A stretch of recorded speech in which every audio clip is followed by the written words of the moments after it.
Nite with Kendra Dawsey, and here's your host, Kendra Dawsey. Hi, Zach. How's it going? Oh, just fantastic. How are you? I'm doing great. I got Janet next to me again. Look at that little face. Look at her. She was meowing a lot on the bus ride over though, but it's cool. Everything's chill. Very, very chill. Now, some watching at home may be wondering what's going on with your audio and what's this and your video and what's going on here. I'm here to let everybody know Kendra and Janet got sucked into the computer world, so that's why everything is all glitchy. Yes. So we're trying our best to get them out, but we are trying our very best. What actually happened is I left my phone charger at home before a trip, which was very stupid. Not my phone charger. I left my fucking laptop charger. It was very stupid of me. I am going to blame it on everyone else but me because I was rushing this morning. Not because I woke up late, because the dentist was fucking packed. But anyway, enough about my day, Zach. Yes. Zach, what's on your mind? You always ask me what's on my mind, but what's on your mind today? Yeah, I think considering the situation and considering that it is a holiday week, I will take our monologue for tonight, and I want to talk about it. It is President's Day. It was President's Day on Monday, so this is the week, and this is one of our favorite things to do sometimes on Left Night is to just look back through this catalog of exclusively bad leaders and see what we can learn about the present through them. So let's look back to number 5. Number 5 is James Monroe. I don't know very much about James Monroe. I know that they named the Monroe Doctrine after him, which says European countries shouldn't interfere in the Americas. And then the quiet part is that that's a special treat for just the USA. But also, for whatever reason, I'm not sure, from 1817 to 1825, the era in which he was president was called the era of good feelings. Obviously, it goes without saying that there are some restrictions that applied there as to how good you felt from 1817 to 1825. But from a purely political strategy point of view, that's a good idea. It's good PR to name your era the era of good feelings. So it's a good idea, and he won a second term in a way that I don't know if another guy, Mr. Joseph Robinette Biden, with no nickname, has a chance of getting a second term. I don't know right now. You wouldn't say this is the era of good feelings on account of all of the bad feelings that we're having all the time. And I don't also think you'd call it the era of bad feelings, because then what do you call the 10 years before that?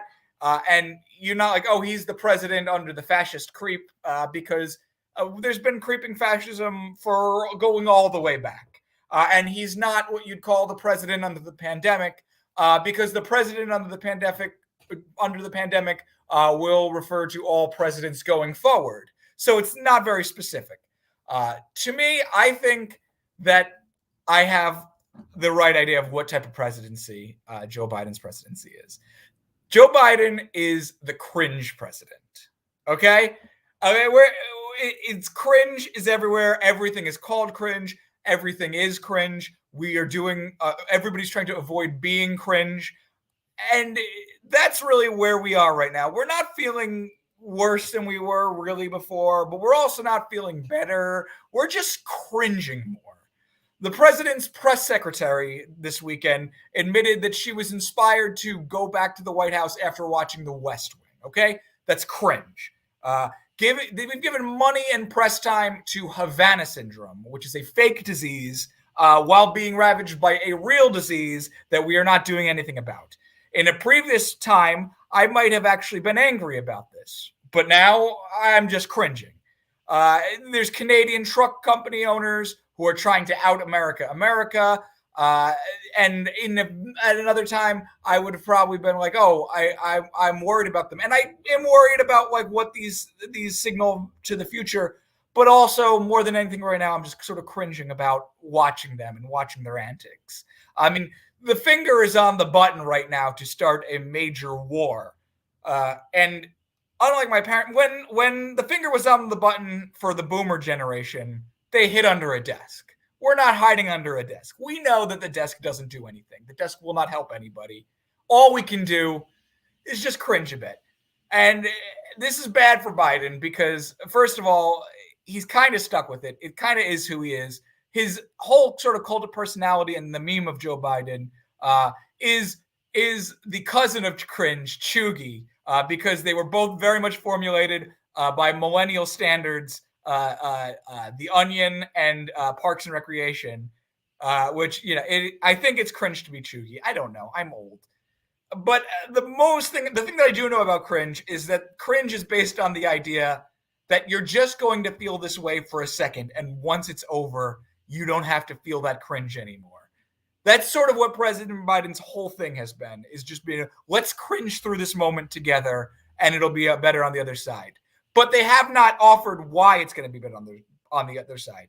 We can't cringe forever, and if things are just going to get worse and worse, at a certain point, we'll just die from cringe, which I think you can do. And if we don't, well, listen, I don't know how to end this. I had a few ideas, but it's very important to have going this far to not be cringe. So I am going to say that's all I have to say about the cringe presidency of Joe Biden. Like I always say, sometimes we have to find the cringe within ourselves and look at it. We have to really look at the cringe within ourselves and then accept the cringe. And this country is cringe. Yes. I've realized. Yeah, yes. It's very deep. Do we have a commercial break? Yes. Something is lined up for us. All right, let's go to the commercial. Blowfish has a secret weapon, doesn't he? What does the blowfish do, Jesse? What does the blowfish do?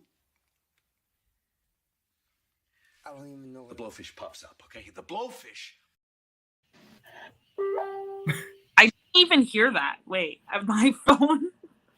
I'm going to be honest. We didn't have a commercial this week, and our wonderful producer Lissa, I said dealer's choice, so that's what she gave us.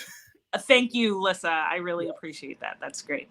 So now we're going to go to our next segment. Things are happening. What things are happening this week? Things are happening. And as always, if you know something that's happening that you want us to talk about, sound off in the comments. We will get to it. Let us know. We promised this week because we were actually live. So we will actually get to it if you say something in the comments. Yeah. All the weeks before we were just lying. I'm sorry. Yeah. Yes. I mean, it's kind of fun. You never know when we're telling the truth, but this time, please believe us. Let's see. So what else is going on? So the Queen is the Queen dead? If you had, she may or may not be dead. I feel like if she's not dead, she's on her way out. There are people I know who have guessed, or just, would not be surprised at the idea that she had already died, and the royal palace just needs to keep up appearances because it'd be like too much at once. There's COVID, there's this, there's that. It'd be too much if the Queen also died. I mean, to be fair, to those who say that is not a conspiracy, the Queen, regardless of whether or not they fake it, the Queen is not going to outlive COVID. You don't think she's going to die from COVID? I think that no. I mean, COVID will be still going on when the Queen dies. Oh no, definitely. Yeah, I don't know why Boris Johnson was like, yeah, now that the Queen got it, let's just roll things back. No, COVID is still going to go. I think COVID might be the one thing that leads to her demise, which I say it with a little bit of joy because she represents, a colonial power, but nothing against her personally. Maybe she's not mean. I don't know. I've never met her. I mean, she's not really a person. She is only on some level, she's just like a skeleton with a lot of colonial power. Yeah, she's very old. She's kind of the age where it kind of affects, and I kind of don't know why they were having her still do stuff. They were like, "Oh, you got to do this and this and this," and I'm like, "What?" Like she's fucking like, just stay inside, queen. I don't know. Right. There's very little you have to do to be the queen. To be fair, she doesn't have to do that much. It's like the public appearances. I mean, of course she wasn't, like making, but like, didn't they have her like still taking, like photo shoots and shit? And then there was that like fucking wedding of like her, I don't know, her nephew, like someone, but not the pedophile one, I think. I don't even know which one the pedophile one is. I mean, she does have to spend a lot of time around British people, which as a British person is probably not as bad as it is for the rest of us. But it certainly can't be non-hazardous. Like, to the extent and amount that she has to do it is probably very tiring. Yes, definitely. Yeah. What else happened this week? I feel like the rest of the news is like sad and actually important. I feel like. Right. Unless there's something zany that happened. I don't see if there's anything that zany happened.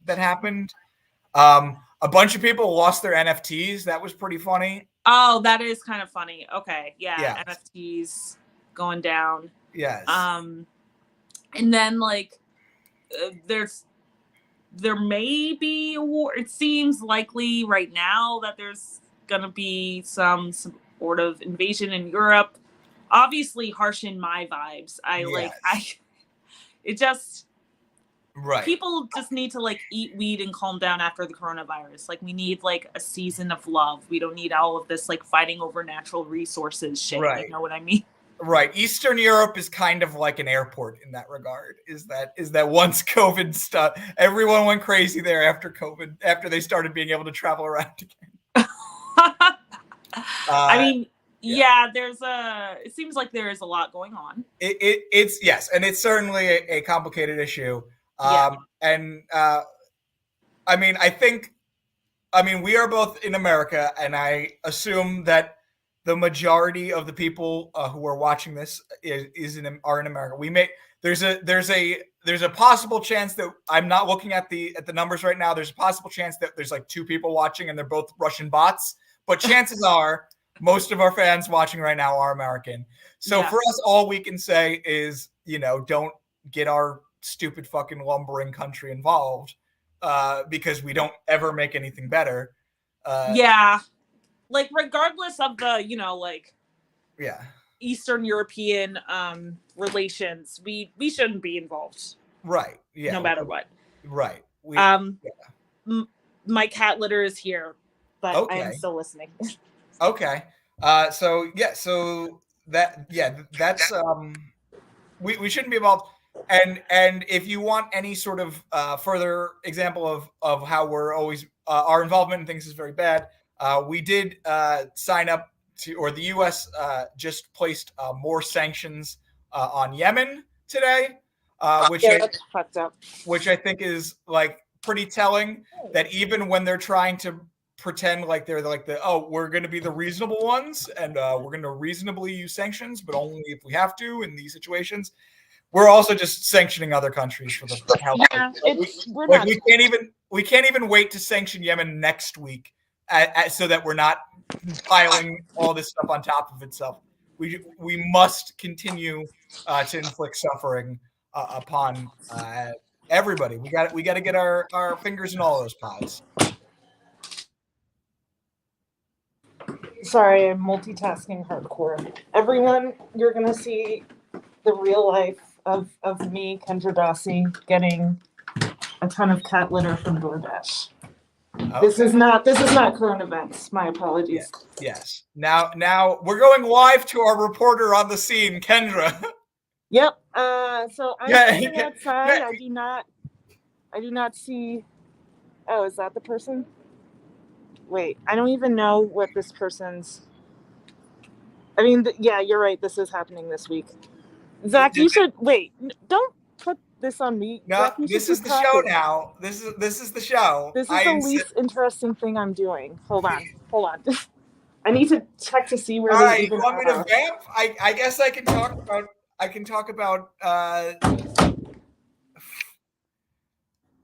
Listen, we're gonna have to start the story of the Russian-Ukrainian conflict a little far back. I'm gonna read to you a little book called Anna Karenina. It's very long, so hopefully Kendra will get their litter by that time. And so we're gonna just read straight from that book, which I don't have. All right, that was a great bit. Great bit. If there anything going on, let me know in the chat. Let me know in the chat because I did not plan for this. 3G phones are the 3G service is ending this week. That was announced, which I think is great because we all need to get 5G 5G whatever what do you mind control. Let's do 5G mind control for everybody. End the 3G. I say end 4G as well. Let's move straight through it. I say we go all the way to 7G. We go all the way to what? Oh, it is not even a bit that's worth repeating. I promise. I'm really vamping here. I'm sorry. This Dasher isn't here with my 50 pounds of cat litter. Okay. But yeah, we could talk about other things happening. Yes. I mean, I do think we do need to mention, which is kind of and I know that like just bringing up this somber moment is going to make the cat litter arrive immediately to make it awkward.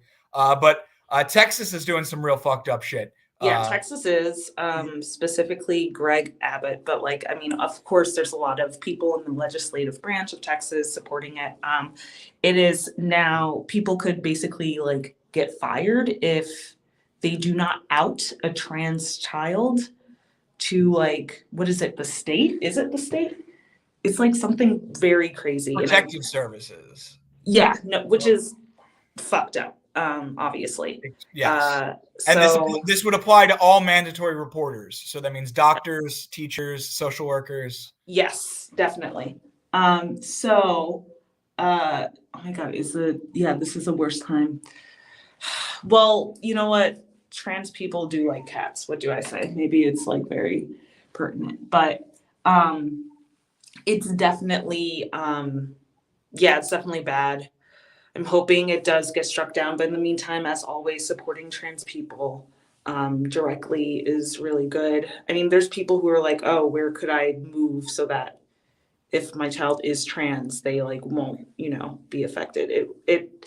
There's so much about it that's bad, and it's really frustrating that like people in this country, politicians in this country have put in so much work towards making, like basically stoking the flames of transphobia instead of focusing on things that actually affect, a lot of people. Like obviously transphobia affects trans people, and I'm not trying to downplay that, but like telling your constituents like, oh no, there's trans kids, their lives aren't going to change with the existence of a trans child or not, unless they are trans and they're like, oh, maybe I am too. Like there's like actual issues as opposed to like children. So it's just all really frustrating, obviously. We want to extend our solidarity with trans people in Texas. Yes. As well as our solidarity with trans people who are not fans of cats. Don't let Kendra pigeonhole trans people like that. You're not all fans of cats. So you're allowed. You are valid if you are trans and hate cats. Okay, you are. You've got you're muted. What did you say? Oh no! Did I break the show? Oh wow! This is what I thought. We said something nice and earnest, and I wish we could have cut to so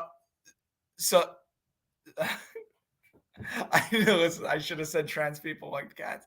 I'm sure that a lot of trans people do like cats, but I'm just saying I don't believe the trans people are a monolith on their opinions of cats. The musical or the animal.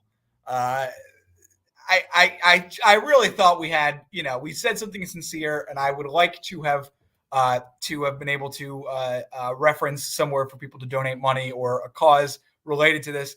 It all happened this afternoon, so weren't able to get anything for sure in order in terms of where you could help people out. There are definitely GoFundMe's and stuff out there that are in need of help to help people as they worry about their safety in their own state. So donate to one of those. I thought I could make a joke about cats, and it would wrap everything up nicely. Clearly, it did not work that way because there we are. Hi, wait, I can't hear you. Can you hear me now? I'm gonna leave and come back. Hold on. Okay. All right.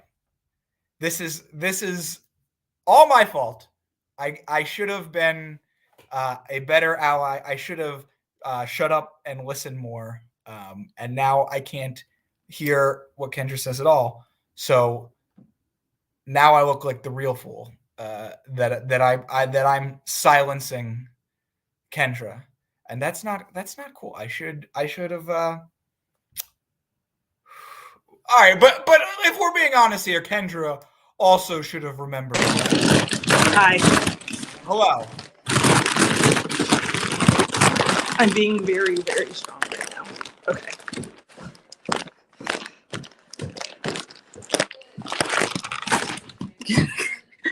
This is the exciting part of my life. Now I noticed there's a Christmas All right. wreath on that. Now I'm ready. I'm ready. The litter is here. All right. Everything's great. Yes. Am I right that there was a Christmas wreath on that door there? Yes. Yeah. Okay. Cool. Very, very interesting. What's that supposed to mean? It is. I don't know. I thought I would have a joke about it, but I didn't. I could not come up with anything. Listen, it's not my door. Okay. Yes. God. Okay. This is I guess this is an intimate episode of Left Night. Everyone, I am at my girlfriend's apartment. Yes. With my cat. Okay. The truth comes out. Sometimes socialists get laid. What could I say? Sometimes. Sometimes, yeah. Sometimes. Occasionally. Okay. Okay. So I guess since I took your regular monologue spot, I will graciously offer that if you have any closing words of anything you would like to talk about to end our little topsy-turvy show. Plus you disappeared for a bit and I had to vamp, so I feel like you owe me one to give me. No, I understand. I'd like to say fuck Greg Abbott, and then also to, give some news that people know, keeping timely. Portland is like pretty wild right now, unfortunately. There was someone who was shot by a Nazi furry at a peaceful protest. And Nazis definitely didn't have great PR, but furries didn't have great PR. Not a lot of people were on the pro furry side, and this happened. So if you're an Antifa furry, you need to come out and collect your fursuited brethren and tell them to stop shooting at peaceful protesters and people who were not even part of a protest happening. But yeah, I think to be fair, I did also hear that he was kicked out of many furry groups in the area. Okay, that's good. So it seems like they did have I mean, the internet is the Wild West, but locally at least it seemed like they had the right idea. That is good. Yeah, I think, more seriously, it's definitely, I know almost 2 years ago, that's wild, there were a lot of conversations about, like, what does it mean to defund the police? Oh, we can't defund the police. But in this case, the police actually protected the dude who was, shooting at protesters and killed a protester. And I believe, like, this was a case where there was a good guy with a gun who stopped the person shooting at, innocent people. And that person was on the side of Antifa. All of this goes to show, I would say, it's fine to defund the police. They aren't helping the average person, like the police were actively protecting that guy. And we also, more seriously, the left needs to start relying on no, I mean, I think a lot of people on the left don't rely on police, but like if someone shoots another person and that person is a furry Nazi, the police are going to be like, cool. Like that's unfortunately, that is where we're at. That's where we've been at. Yes. And I don't have any answers. I just carry the 30-pound bag of cat litter. I'm just some guy. But if anyone has any ideas about what to do, we should probably do it. So when we ask the police, who do you protect, who do you serve, the answer is furry Nazis, and that's unacceptable. It is unacceptable. Mostly for the Nazi part. If they protected all furries, like the Antifa furries, I think that'd be fine. If there was extra protection for furries, maybe that's acceptable, but not the Nazi furries. No. But that is what I have to say, everyone. Thank you so much for watching this episode, this zany episode. You saw my life. You saw me carry 30 pounds of cat litter. You saw my cat. Tune in next week. We'll be here same time, same place. And stick around for Rachel Jane Andelman's Honorable Mentions. It's going to be a fun little show with Adi Heller and special guest, I believe, Kwesi Mensah. I don't think I saw that. Hell yeah. So stick around for that, and we will see you next week.